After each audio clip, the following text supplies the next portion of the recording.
Ассалаумағалейкум, қалың елім қазағым. Армысыздар алталаш, өте сұмдық ақпарат, өте маңызды ақпарат. Ұлтымыздың басына тағы үлкен бір наубет келе жатыр. Бұл наубет басталғалы 40 күн болды. Осы сөзімді естіген әрбір қазақ отырған тұрған жерінде осы ақпаратты таратсын. Міне бүгін 40-шы күн Қытай жаулап алған қазақ жері, қазір Іле Қазақ автономиялы облысы деп аталатын үлкен облыста, және осы облыстың бәленбай 10 шақты қаласында, 27 ауданында міне 3 миллионда 5 миллион қазағымызды қынадай қырып жатқан үлкен сұмдық сұрқия саясат жүріп жатыр. Бірінші, оларды карантинге жапқан. Ауыл-ауылды, аудан-аудан, қала-қала, қыстақтарға дейін тұтас жауып тастаған. Екінші, қабат үйлерді, мынау енді өз жерде білесіздер, кәдімгі ең шеттегі ауылдың өзінде де қабат үйлер сүріп тастады. Сол қабат үйлердің есігін кәдімгі кепсерлеп, дәнекерлеп, сваркілеп тастаған. Адамдар үйінен шыға алмайды. Ал жер үйде тұратындарды үйінен шыға алмайды, қатаң қарулы күзет.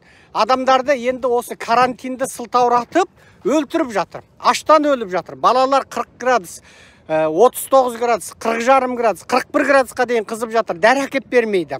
Адамдар аштықтан бұралып отыр. Кәдімгі қолдарына жаңағы бір күнге жетеді деп, бір үйдегі 5-6 адамға жаңағы 2 тал помидор, 2 тал қияр беріп отырады. Адамдар қорек жетіспей өліп жатыр. Ал кәдімгі қарттар неше түрлі аурулары бар, температура көтерілгені бар, жүрек қан тамыры аурулары бар.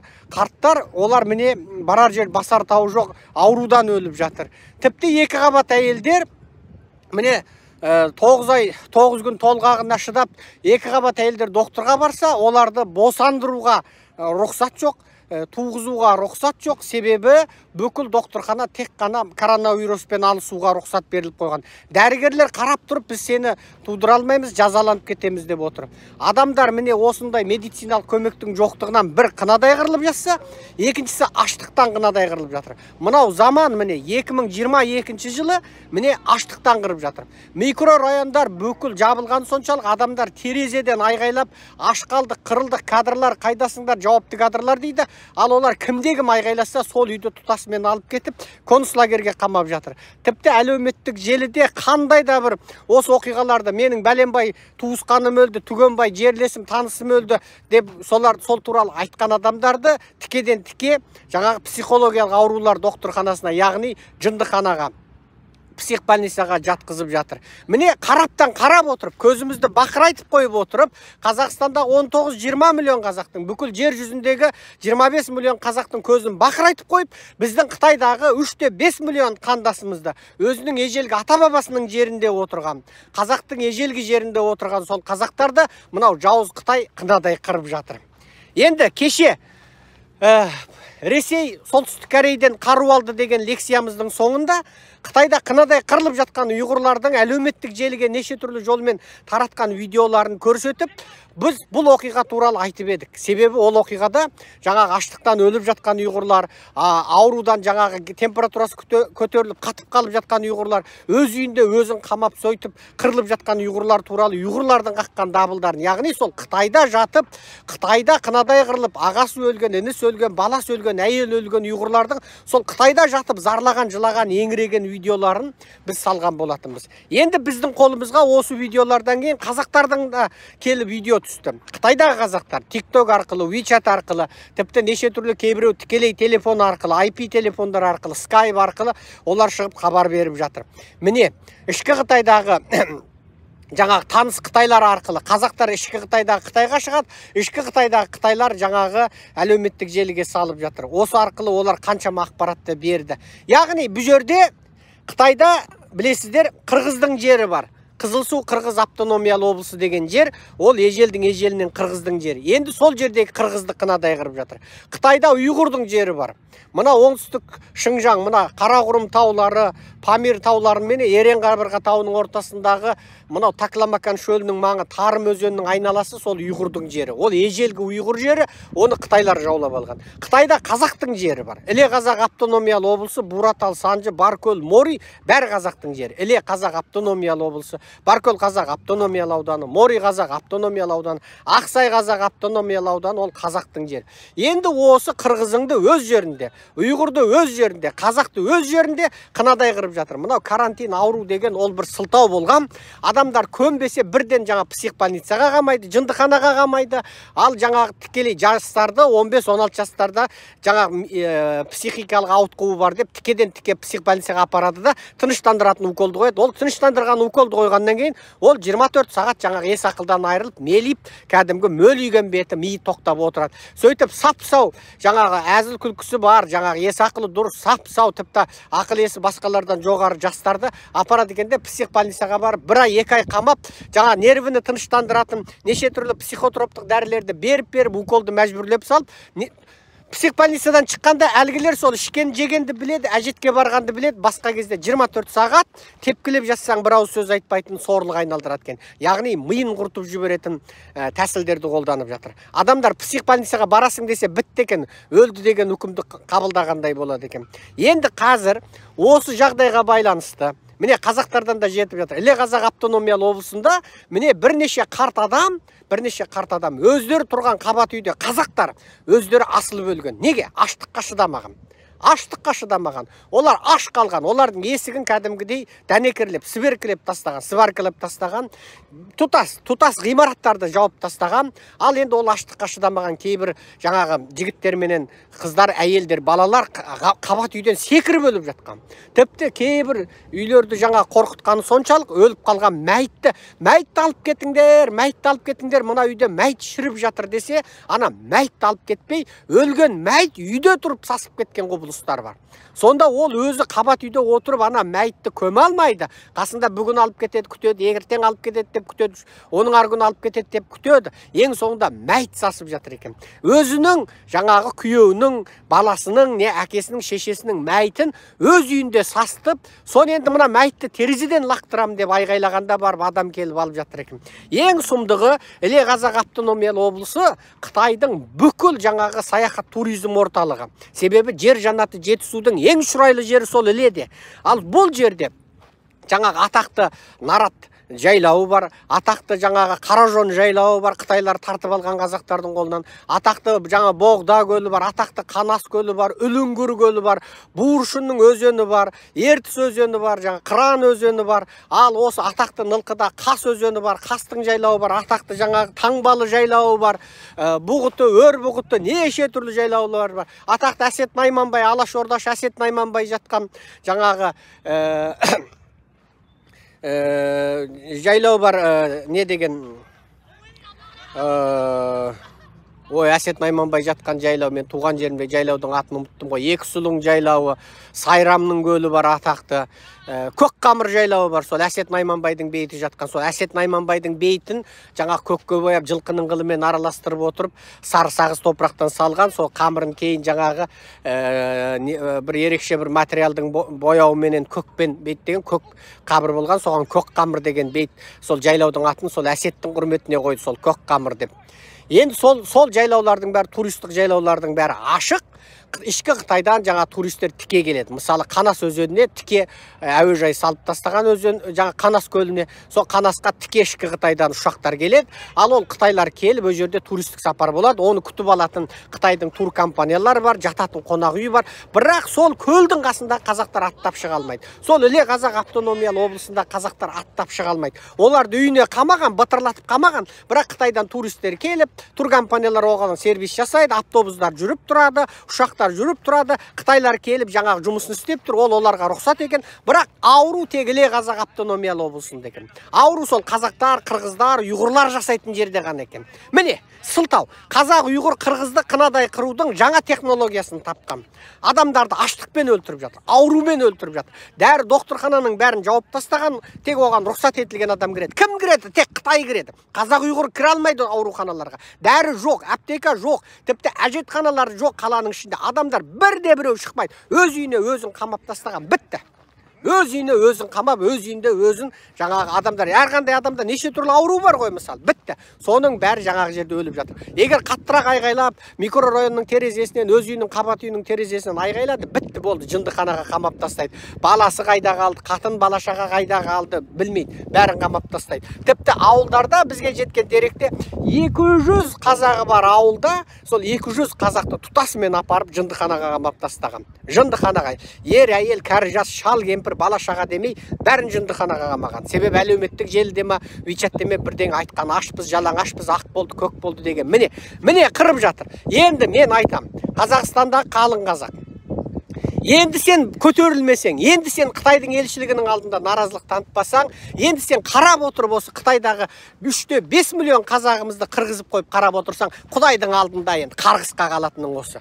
Қытайдағы сұмдық 2016-2017 басталды. Біз енді жыладық, зарладық, еңіредік, басымызды тауға да, тасқа да ұрдық. Ой, молдалар дұға жасаңдаршы дедік. Ол атаған әлет олардың дұғасына біз зәру демес едік. Мәселе сол арқылы мешіттегі тақуа мұсылмандардың құлағына хабар жетеме дедік. Телеканалдар айтқызбай қойды, жазғызбай қойды, газеттер жазғызбай қойды, сайттар бұл туралы айтпай қойды. Ең соңында біз халықарадан көмек сұрап, сол халықараның көмегімен осы тақырыпты көтеруге мәжбүр болдық. Ойбай ақындар айтыңдар, жазушылар айтыңдар. Атаңан елеттердің бәрінің жаңағы жағы қарысып қалды сұмырайлар. Енді сол 16-17 жылы Қытайдың қазағы сорлап жатқан кезде бір қазақ мәудей алмап едік, сол қырғын өз қазақтың басына келді. Сол қазақтың өзінің басына келді. Міне, сол жаңағы 16-17-де Қытайдың қазағын қынадай қырып жатқан кезде үндемеп еді, енді сол қазақтың өзі қырылды. Міне, қаңтарда қырылды. Міне, қазір ауруың да келді, басқаң да келді, сорлап жаңағы отырсың. Енді бүгін осыны көтермесең, осыны блогерің жазбасаң, тілшің жазбасаң, осыны жаңағы белсенділер, осыны Қытайдың елшілігінің алдында ереуіл өткізбесең, Қытайдағы қазақтарды аштықтан, аурудан қырып жатыр екен демесең, осы тақырыпты көтермесең, енді Құдайдың қарғысына қалғаның қалған. Себебі ол бауырыңның сенің мойныңда қақысы бар.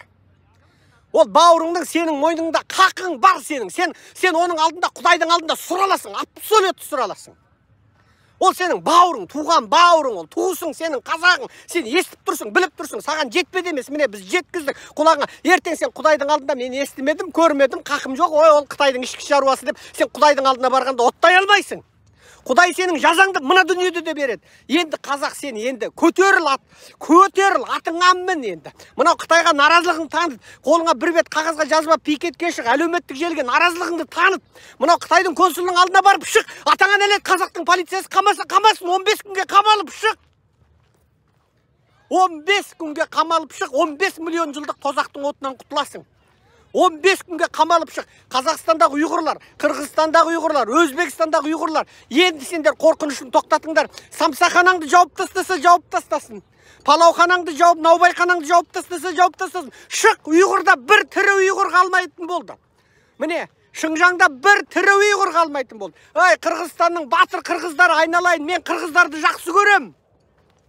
Қырғыздар шығыңдар, Қызылсу қырғыз автономиялы облысы деген жер бар. Мынау кезінде қырғыздың жер, оны Қытай жаулап алған. Қызылсу қырғыз автономиялы облысы деген жер, ол мынау Қырғызстанда ыстық көлің ойнамай қалады оның қасында. Ыстық көл деген о жердің қасында түк емес, ол жердің жәннаты, Қызылсу қырғыз автономиялы облысы.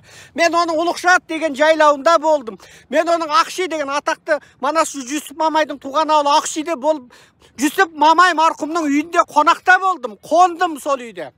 Ол жердің жәннаты, қырғыз жерінің ең сұлу жері, ең шұрайлы жері, ең керемет жері, жәннаттың бір пұшпағындай жер сол Қызылсу қырғыз автономиялы облысы. Сол жерде қырғыздар жасайды. Сол қырғызыңды Қытайлар қынадай қырып жатыр, айналайын Қырғызстанда қырғыз бауырларым. Енді көтеріліңдер, мынау Қытайдың елшілігінің алдына наразылыққа шығыңдар. Батырлар, ақындар, жазушылар көтеріңдер мынау. Мынау Қытайда қырғыздарды сендер өстіп қамап аштықтан карантинді сылтауратып өлтірсеңдер, сұрағы бар деп жаңағы кеуделеріңді көрсетіңдер. Айналайын өзбектер. Айналайын өзбектер. Сен ойлама, ол Қытайда ұйғырда менің не қақым бар, қазақ өлсе өле берсін, қырғыз өлсе өле берсін деп. Айналайын өзбектер, бір бауырсың. Ұйғыр деген 98-де 99% өзбек. Өзбек деген 98-де 99% ұйғыр. Ұйғыр десең өзбек, өзбек десең ұйғыр. Атам заманда сол өзбек болмай, ұйғыр болмай тұрғанда бәрің бір тілде сөйлегенсің. Анау ең шығысы Қотаннан, оған Қашқарға, одан жаңағы Күшанға, Күшарға, Ақсуға келген керуен сол Ташкент, Самарқан болып, одан анау қазақтар жасаған Түркістан жаңағы ескі қаладарға, Сығанақ, Шыршық қаладарына кетіп, содан Еуропаға, Мәскеуге кеткен. Соның бәрі анау Орта Азиядағы ескі қалалардың тізбегі, маржанның тізбегіндей тізбек, молданың таспиғындай, сол таспиқта тізілген маржандай болып тізілген тізбек, сол анау басы Қотаннан, Қашқариядан басталып, ортасы мына Сыр өзенінің бойында қалаларға жалғасқан, мынау Самарқан, Ташкеніңді бәрін жалғаған, Хорезм, Қоқаныңды жалғаған сол қала, сол өзбек пен ұйғыр бір халық. Енді сен өз бауырыңды Қытай қынадай қырып жатқанда, Өзбекстанда самсаңды жеп, палауыңды жеп, мәз болып отырсаң, ертең Аллахтың алдында сұраласыңдар. Ертең Аллахтың алдында сұраласыңдар. Естімедім, көрмедім, аңламадым, тыңшамадым деп айта алмайсың. Алланы алдай алмайсың, бендені алдайсың. Қойныңда қатыныңды, тіпті шайтанды да алдасаң алдайсың, бірақ Алланы алдай алмайсыңдар. Қазақтар, өзбектер, қырғыздар, татарлар, айналайын бауырлар, мынау Қытайдағы мынау қазақты, ұйғырды, қырғызды тұқымымен құртып, тұздай құртып, дірі қалдырмай, бір пендені тірі қоймайтын сұмдық саясат жүргізіп жатыр. Бұл медианы, бұл ақпаратты тіпті біз түгілі шетелдегі демократ Қытайлардың өзі зарлап медиаларына салып жатыр. Іле Қазақ автономиялы облысында міне 40-шы күн карантин. Сол Іледегі Қытайының өзі шырылдап салып жатыр. Себебі ол Қытай деген әбден құл болып кеткен халық. Олар әдетте әбден жанына батпаса, сүйегіне жетпесе көтерілмейтін халық. Олар неге шырылдап жатыр? Себебі ана зұлымдықта, ана үйінде жатып мәйіті сасып кеткен көрші қазақ, көрші ұйғыр, көрші қырғыз үйінде жатып өліп мәйіті сасып кеткенде олар көріп отыр. Олардың да шарасы жоқ, есіктері кәдімгі қамалған, дәнекерленген, сваркіленген, оларды аттап баса алмай отыр. Мына Қытай компартиясынан қазақты, ұйғырды, қырғызды мақсатты түрде қынадай қырып жатқанын көріп, Қытайның өзі шыдамай қалып жатыр. Міне әлемдік халықаралық медиада дабыл қағып жатыр. Енді айналайын қазақ, ұйғыр, өзбек, қырғыз. Енді сен неменеңнен қорқасың, айналайындар-ау. Бір ереуіл жасаңдаршы, айналайындар, бір ереуіл жасаңдаршы, бір ереуіл. Бір Қытайдың елшілігінің алдында, Ташкендегі елшіліктің алдында, Бішкектегі елшіліктің алдында, Алматы, Астанадағы консулдықтардың елшіліктерінің алдында бір ереуіл жасаңдаршы, дүниеге дабыл қағыңдаршы. Бітті, болды. Бітті, содан кейін ары қарай халықараның назарын аударасыңдар, жергілікті медиаға дабыл қағасыңдар, сосын бауырыңды құтқарып қаласың ғой, сұраушысы бар екен дейді. Жаманына келсе 15 күн қамаласыңдар, 15 күн қамалғандан өлмейсіңдер, бірақ ане жерде миллиондаған бауырларыңды аман сақтайсыңдар ғой, 15 күн қамаларсыңдар мақұл. 15 күн қамалғаныңмен ане жерде миллиондаған адамды тірі сақтап қаласыңдар. Мынау жер әлемнен құпия ұстап, жер әлемнің көзін бақырайтып қойып, дәл мына заманда геноцид жасап жатыр. Ал сен соны естіп обал бопты, Құдайдан жәрдем болсын деп бетіңді сипасаң, ертең тозақтың төрінде өртенесің.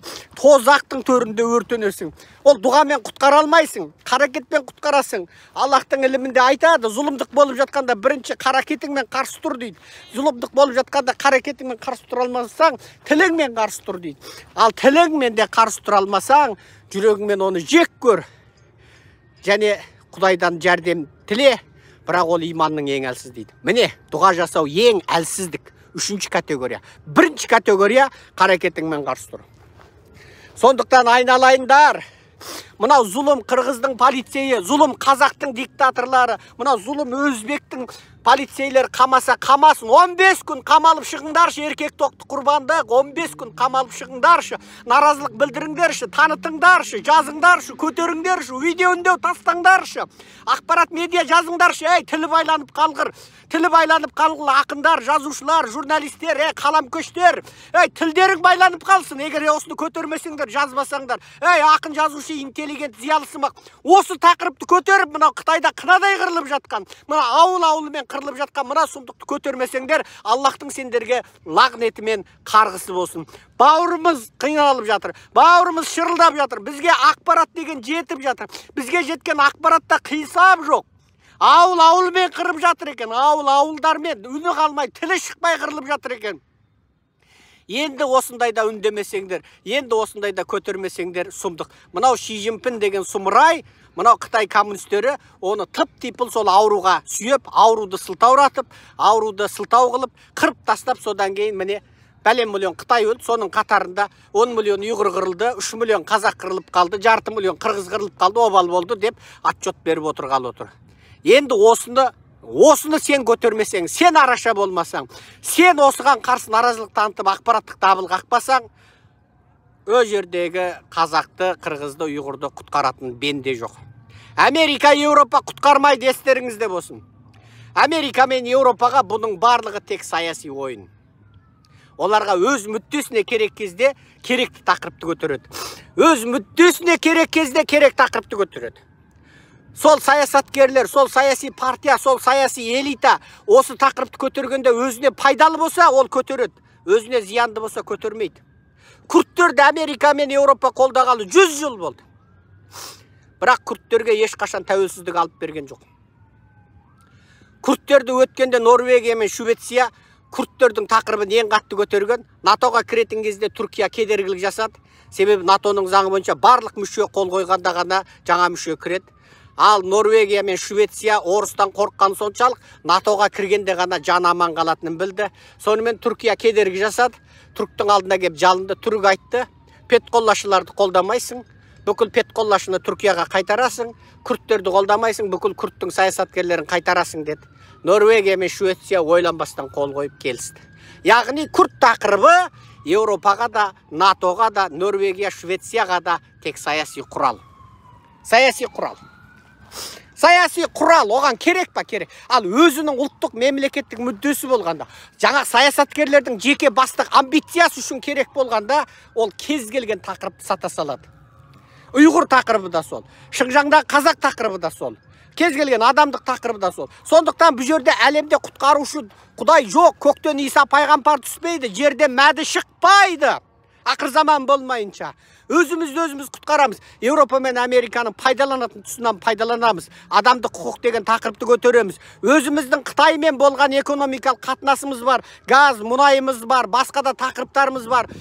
Енді соның бәрін сылтау қыла отырып, Қытайдың кеңірдегінен қысып наразылық танытсақ, бүкіл халық болып көтерілсек, Қытай аяғын тартады. Сонда ғана Қытайдағы 3-5 миллион қазағымызды аман сақтап қаламыз. Ойлан, қалың ұйғырлар, Қазақстандағы, Қырғызстандағы, Өзбекстандағы ұйғырлар. Ойлан бүкіл өзбек, ойлан бүкіл қырғыз, ойлан бүкіл қазақ, ойлан бүкіл адамзат баласы. Мынау зұлым, құдайсыз, коммунистік, фундаменталистік, радикалдық, фашистік мынау Қытайдың жүйесінен қазағымызды, бауырларымызды, қырғызды, ұйғырды аман сақтап қалайық.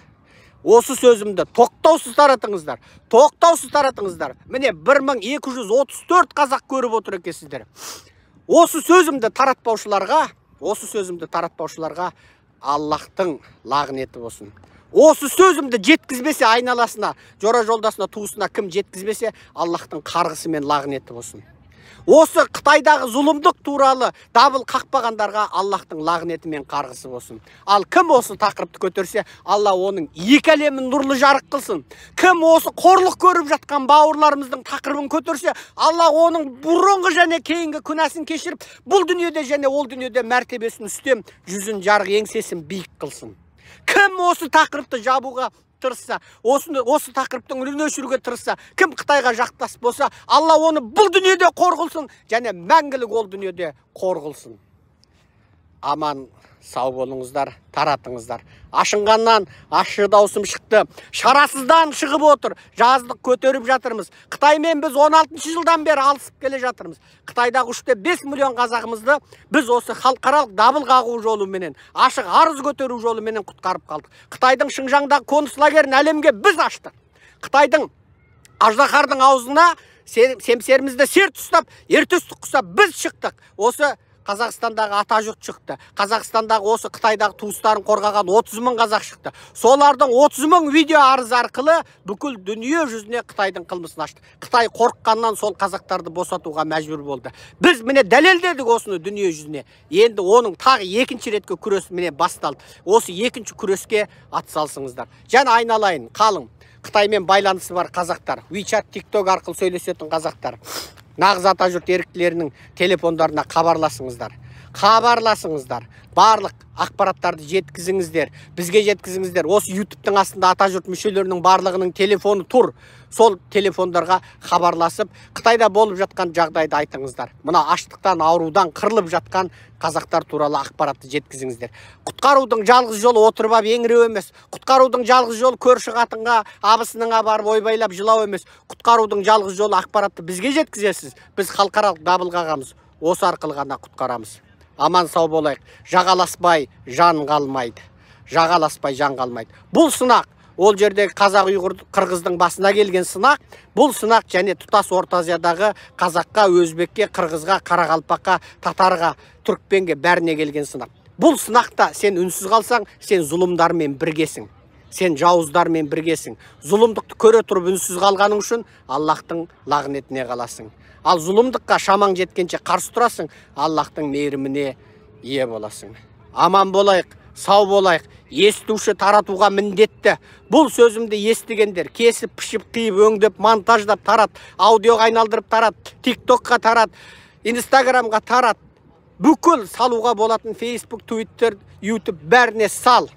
Жеткіз, естімеген адам қалмасын. Орта Азиядағы Қытай экспансиясына қарсы тұру керекпіз. Қытайдың компанияларына қарсы тұру керекпіз. Қытайдың осы бүкіл Орта Азияны жаулап алуына қарсы тұру керекпіз. Бүгін Қытайдағы қазақты, ұйғырды, қырғызды қынадай қырған Қытай ертең сенің тұқымыңды тұздай құртады. Осыны ұмытпа. Қытайға қарсы күрестің екінші толқынын бастайық. Аман сау болайық, құрметпен Серікжан Біләшұлы.